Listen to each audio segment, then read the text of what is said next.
Hello and welcome to the F1 24 track guide and Hotlap series. This is the series where I show you guys how to go faster at each circuit, how to tackle the corners at all of the 24 circuits on the F1 2024 game. Today's Hotlap is around the 6.2 Ks of Las Vegas, second year on the calendar after a pretty successful first race in 2023. We'll go for a nice slow guide and then the fast push lap will be at the end. Okay, Las Vegas. Not one of my favourite circuits, to be honest. Don't like coming here. Around the last corner to start your lap, it's absolutely flat and there's no need to lift. Braking at the 100 metre board and then turning just after the 50 metre board. You can take a fair bit of curbing first up.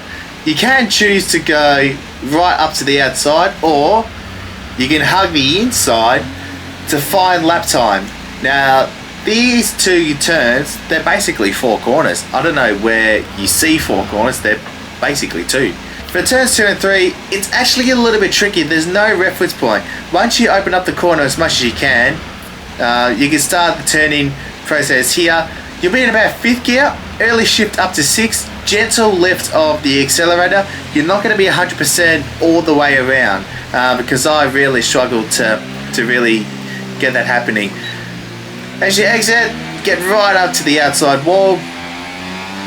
Open up your DRS, you'll be in 8th gear all the way up, and now you've got a bit of time to prepare yourself. Good passing opportunity down here into turn number 5, braking just before the 100 metre board. Ease off the brakes as early as you can.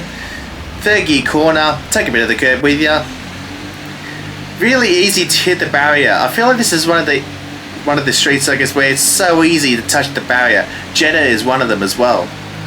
So you're coming up to this tricky section around the sphere, and it's actually pretty tricky. There's no real reference point. So your braking point is about the 100 metre board, but it's not really that easy to spot. So you're braking not too heavy because the car doesn't like it when you're at 100% brake pressure, because you're turning as well. So get as much brake pressure and then ease it off into the right hander here. Take a bit of that inside curb. You can actually really cheese that corner. You can easily find lap time as well. Not too much for the right hander. And then come out to, I think this is turn number 8 or whatever. Turn in early. You really, once you get past the right hander, you really got to get to the right as quickly as you can to really open up this next corner. 3rd gear on exit. Have a look at the sphere on your left hand side, and then this next section is all flat. It's all flat. You're in 7th gear about this point. There's no need to shift up to 8 because that'll ruin your momentum, so stay in 7th gear. And then the braking point is a little bit tricky again, so what you want to do is really hug the inside as much as you can, and when you get to a point where the car is straight, so let's say about 100 meters before the corner, brake as hard as you can and then ease off about here. Ease off the brakes, start turning in. Get the car right up to the billboard. You can take a fair bit of the curb with you if you find the right setup, and as long as the car doesn't bottom out, you'll be absolutely fine. And that is 2 sectors done. Surprise, surprise, surprise. And now this next section is actually a lot of fun. This is probably the only section that I like. So it's basically just straight line speed. Really low downforce on this track. It's one of the low downforce streets, I guess, that I know of. So the detection point is a little bit further back. Your DRS is open. You're in 8th gear. The car just goes absolutely berserk. And then this is one of the heavier braking zones on the track. This is, what's this, turn 14 or something? So you're braking at the 150 metre board. You want to ease off the brakes just before you get to the 50 metre board, and then really turn in as late as you can. Take a bit of the inside curb with you, and then you can hop over that curb a little bit, and then basically the final corner to get onto the front straight. And then from here, it's just about shifting through the gears. And then this last little kink to get to the start-finish line. Just turn in a little bit early. You can cheese a little bit of the last corner, but I get a little bit nervous with that because it's actually easy to turn in too early and destroy your lap time. So that's a lap around Las Vegas, the street circuit that I never really loved at the start, but it has produced some good racing in its 2 appearances. So that's the track guide. Now for the fast push lap.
And that is a lap around the Las Vegas Strip. If you guys really enjoyed that, and if that really helped you guys wanting to get faster at this circuit, then stay tuned for more track guide videos on F1 24 before we get to the opening race at Australia. So the next 2 videos will be Qatar, which will be the next one in Losail, and then the Yas Marina circuit in Abu Dhabi. That will be the final track guide video for the 2024 season before we begin the season opener of 2025 at Albert Park. Thank you guys so much for watching, and I'll see you guys next time.